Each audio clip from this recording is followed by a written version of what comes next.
जी अभी बता रहे हैं क्या थी आखिर में वो वैल्यू। 40 minus 15h. 14 या 40। 40. चले 40 minus 15h 15h upon 2 upon 2 is equal to is equals to 2 minus 2h. 2 minus 2h ऐसे। वो भी -2 था सर। अच्छा ये भी -2 था, ठीक है। हाँ हाँ। चले अब ये कर ले, इसको क्रॉस मल्टीप्लिकेशन कर ले, ये जो नीचे वाला 2 है इसको इक्वल की दूसरी साइड ले जाएं तो ये 2 यहाँ पे आएगा और ये ब्रैकेट्स में 2 रहेंगे, ठीक है। ठीक, बाकी ये सेम ही रहेगा हमारा 40 माइनस 15h, ठीक है जी। और ये हो जाएगा 2 2 ज़ा -4 and minus minus minus plus again minus हो जाएगा। ये हमारा 2h था ना, तो ये हो जाएगा -4h, ठीक है। एंड यहाँ पे है 40 माइनस 15h, तो अब मैं 15h को उधर ले जाता हूँ, that will be -4h plus 15h, ठीक है। लिखने में मसला हो रहा है लेकिन -4h प्लस 15h है उस साइड, तो ये सॉल्व होके जस्ट बचेगा 11h, ठीक है। इस साइड पे हमारा 40 था नंबर में, इस साइड लेके आऊँ +4, तो ये हो गया 44। चले जी 44 इस साइड पे कर रहा हूँ, 44 इज इक्वल टू 11h है, तो h will be 44 divided by 11, तो 11 की टेबल 44 पे 4 टाइम जाती है बच्चा। जी सर। चलें h आ गया 4। अब इस h को, h एक वैल्यू थी, दूसरी वैल्यू हमें चाहिए है i की, ठीक है। उस i को निकालने के लिए वो जो पहले हम सॉल्व करके आए थे यहाँ पे छोड़ के आए थे, वहां पे सिंपली h की जगह 4 रखते हैं, देन i भी हमें मिल जाएगा। चलें ये मैं करता हूँ। अच्छा h क्या आया बच्चा 4, जी सर। तो i आएगा i is equal to 8 minus 3, h की जगह 4 डाल दें एंड डिवाइड बाय 2 कर दें, इट विल बी 8 माइनस यहाँ पे 4 12 divided by 2, it will be -4/2 and -4/2 is equal to -2, जिसका मतलब वो i हमारे पास आ गया -2, ठीक है। ये दो वैल्यूज हमारे पास आ गई, क्लियर है ये। जी सर क्लियर है बिल्कुल। जी सर। ये बिल्कुल बेसिक सा एक क्वेश्चन था जो हमने सॉल्व किया साइमल्टेनियस इक्वेशंस के लिए, ठीक है। बेसिक यही है इसकी, लेकिन एमसीक्यूज किसी भी तरीके से आ सकता है, आपसे डायरेक्ट पूछ सकता है, ठीक है। या ऐसे कोई इक्वेशन दे के आपको कुछ ऑप्शन दे दे, i is equal to 4 and h is equal to 3, मिसाल दे रहा हूँ, एंड b का c का d का कोई ऑप्शन देगा और आपसे पूछेगा। एक तरीका तो ये आप साइमल्टेनियसली कर लें, दूसरा तरीका ये है कि अगर आपकी स्ट्रांग है और आपकी गेस अच्छी है, इक्वेशन देख के आपकी प्रैक्टिस इतनी है कि आप गेस कर सकते हैं, तो वो नंबर गेस करके ट्राई करें। अगर वो नंबर एग्जैक्टली दोनों को सॉल्व कर रहा है, ठीक है, ये ना कीजिएगा कि किसी एक को सॉल्व करें, दोनों को अगर सॉल्व कर रहा है तो फिर वो हमारे वैल्यूज ट्रू हैं, ठीक है। कहीं तो मैं ये टेस्ट करवा दूं इस पे।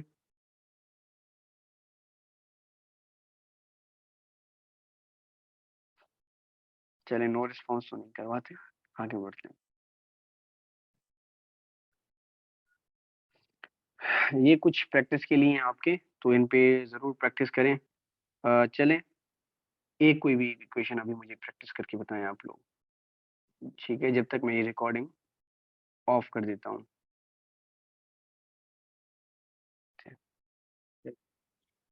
चलें जी, तो फिर ये दो हमने सॉल्व किए हैं और इसका आंसर ये है और इसका आंसर ये है, ठीक है।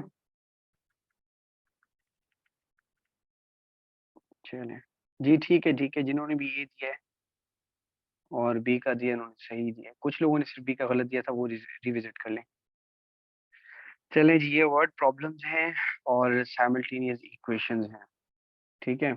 जो अभी हमने सीखे पीछे साइमल्टेनियस इक्वेशंस, वो यूज कहाँ कहाँ पे होते हैं आज जस्ट हम वो देख रहे हैं।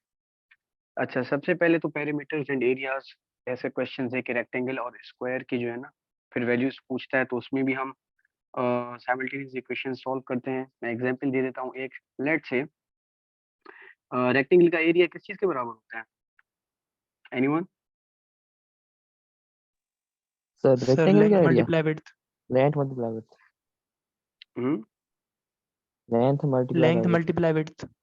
जी, length length multiply by height. ठीक है बेटा। और पेरीमीटर किस चीज के बराबर होता है? Sir sum of two all side. Square plus two नहीं, W. 2 multiply by length plus बस ठीक है, सारे आइंस्टाइन ना हो जाए ना। चलें जी, 2L + 2W। इसका कॉन्सेप्ट मैं बता देता हूँ। एक रेक्टेंगल जिसका शेप कुछ ऐसा होता है, ठीक है जी, ये लेंथ है उसकी, ये विड्थ है। जब भी एरिया निकालना होता है तो हम इन दोनों साइड्स को मल्टीप्लाई करते हैं, दैट विल बी L × और अगर इनका पेरीमीटर पूछा जाए तो हम चारों साइड्स को ऐड करते हैं, तो जिसका मतलब हुआ L + W + L + W, जो कुल मिला के पेरीमीटर 2W + 2L या 2L + 2W जो भी कह लें, वो बनता है। ठीक है जी। तो साइमल्टेनियस इक्वेशंस में ये क्या करता है, आपको एरिया और पेरीमीटर्स में से कुछ डेटा देता है और कुछ रहने देता है। ठीक है जी। और लेट से आपको कह देगा कि एरिया जो है वो है लेट से 20 है, और उसकी जो लेंथ है वो 3 टाइम्स द विड्थ है। ठीक है, कुछ ऐसा कह के आपको एक इक्वेशन बनाएगा। फिर पेरीमीटर के लिए भी ऐसे कुछ चीजें आपको बताएगा, एंड देन आपसे पूछेगा कि उसकी मुझे लेंथ एंड विड्थ बताएं। वो आपको एमसीक्यूज में कुछ ऑप्शंस होंगे। ठीक है जी। या फिर लेंथ और विड्थ बता के एरिया पे जाएगा, यानी कि इन 2-3 चीजों में ही आपको जो है ना क्वेश्चन में घुमाएगा। लेकिन सबसे पहला स्टेप होता है ये ऐसी इक्वेशन बनाना कि जो अनरिक्वायर्ड सॉरी जो रिक्वायर्ड चीजें हैं और जो गिवन नहीं है क्वेश्चंस में, उनमें मैथमेटिकल स्टेटमेंट में कैसे चेंज करूं। ये सारा आर्ट भी हम जो है ना साइमल्टेनियस इक्वेशंस के थ्रू करते हैं, जिसके लिए मैं ये दिखा दूं। आगे वाले 2 स्लाइड्स ये हम कवर करेंगे इंशाल्लाह कल। फिलहाल ये देख लें कि साइमल्टेनियस इक्वेशंस यानी कि 2 वेरिएबल्स हों और उनको सॉल्व करना हो तो उनकी एप्लीकेशंस कहाँ-कहाँ पे है। अच्छा जी, दूसरा होता है एज प्रॉब्लम्स। अक्सर ये क्वेश्चन तो मतलब वो है जो 1 या 2 तो आते ही आते हैं, ये कहीं नहीं जाते, 2-3 भी लग सकते हैं, लेकिन 1 तो कम से कम आता है हर दफ़ा। तो ये आपको देखना पड़ेगा एज प्रॉब्लम का। इसमें यही होता है कि ब्रदर, सन या डॉटर कुछ ऐसा एक रिलेशन बना के आपको बताया जाता है कि एक की एज अगर इतनी थी इतने साल पहले, और रिलेटिवली फिर एक और इक्वेशन बनाना पड़ता है जो फ्यूचर के निस्बतन होता है। तो कुल मिला के हमारे पास 2 इक्वेशंस बन जाते हैं, एंड देन वो पूछता है कि करंट एज बताएं, या फिर वो पूछता है कि पहले जो पीरियड बताया हुआ उस टाइम पे दोनों का एज क्या होगा। अगेन इसमें लोग 2 ही होते हैं ज़्यादातर। तो लेट्स से एक है टी फॉर लेट्स से ताहा, एंड दूसरा है एम फॉर मुनीब। उनकी कंपैरिजन की हुई होगी, और ये 2 वेरिएबल्स हम यूज़ करके एक साइमल्टेनियस इक्वेशन बनाएँगे एंड देन उसको सॉल्व करेंगे। देन नंबर्स में आता है।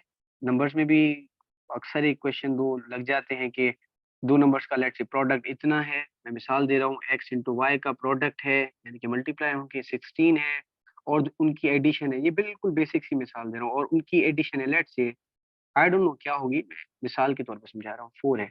और देन आपसे पूछ रहा है कि बताएं वो 2 नंबर्स कौन से हैं। तो x एंड y आप साइमल्टेनियसली सॉल्व करके उसे बताएंगे कि ये हैं वो 2 नंबर्स जिनको ऐड कर दिया जाए तो 4, मल्टीप्लाई किया जाए तो 16 आएगा। ऐसे ही कुछ परसेंटेजेस के क्वेश्चंस होते हैं सिमिलरली, एंड देन कुछ बिजनेस एग्जांपल्स होते हैं जिसमें कभी-कभी इन्वेस्टमेंट की बात करता है, वो मैंने नहीं लिखी यहाँ पे, ठीक है? एक इन्वेस्टमेंट की देता है, और प्रॉफिट भी पूछ सकता है, कॉस्ट यानी कि एक्सपेंसेस और रेवेन्यूज का पूछ सकता है। ठीक है जी। और इन्वेस्टमेंट वाले सवाल को यहाँ पे मैं जो है डील तो नहीं कर रहा, लेकिन वैसे बता दूं, इसको अक्सर प्रोपोर्शंस में भी यूज करता है और परसेंटेजेस में भी यूज करता है। ठीक है जी। तो ये है मेजर एरियाज जहाँ पे एग्जामिनर आपके साइमल्टेनियस इक्वेशंस आपको जो है ना रिक्वायर्ड होंगे आंसर देने के लिए। इसके अलावा भी शायद कुछ एरियाज होंगे जो इस वक्त मेरे ज़हन में नहीं थे तो मैंने ऐड नहीं किए हैं, लेकिन मेजरली यही 5-6 एरियाज हैं जहाँ पे ये टच करता है। ठीक है। अच्छा, वाटर टैंक की एग्जांपल कभी-कभी आ जाती है, ठीक है, फिल होने की। ये सारी चीज़ें जितनी भी हैं, वर्किंग आ जाती है, ठीक है? या फिर कुछ उस दिन जैसे आप लोगों ने एक एग्जांपल किया था पैकेट्स वाला, कि एक पैकेट में इतने हैं कैंडल्स लेट्स से, ठीक है? और उसने अगर 240 लिए तो कितने आएँगे? ये सारी चीज़ें जो हैं इंशाल्लाह आपकी आएँगी। फिलहाल ये क्लास हम आज यहीं पे एंड करेंगे, और अगली क्लास में हम फिर थोड़ा और आगे बढ़ेंगे, ठीक है? इसके मैं कुछ वर्ड प्रॉब्लम्स आपको शेयर कर दूँगा। ये आप लाजमी कीजिएगा और ये क्वेश्चंस भी लाजमी कीजिएगा। और नेट पे जाके आप खुद भी सर्च करें कि MCQs for linear equations, simply ये लिख दें, ठीक है? या फिर MCQs for let's say simultaneous equations, ठीक है? और उनको फिर सॉल्व करने बैठ जाएं। जितनी ट्रिक्स आप करेंगे ना सॉल्व, तो उतने आपको खुद ब खुद कुछ शॉर्टकट्स मिल जाएंगी। हर किसी की अपनी शॉर्टकट्स होती हैं, वो जब प्रैक्टिस करता है तो उसे मिल जाती हैं। देन अगर आपको चीजें समझ में आ रही हैं तो विदाउट हमारे कहने के आप जो है इनको कर सकते हैं। चलो, let me turn off the recording.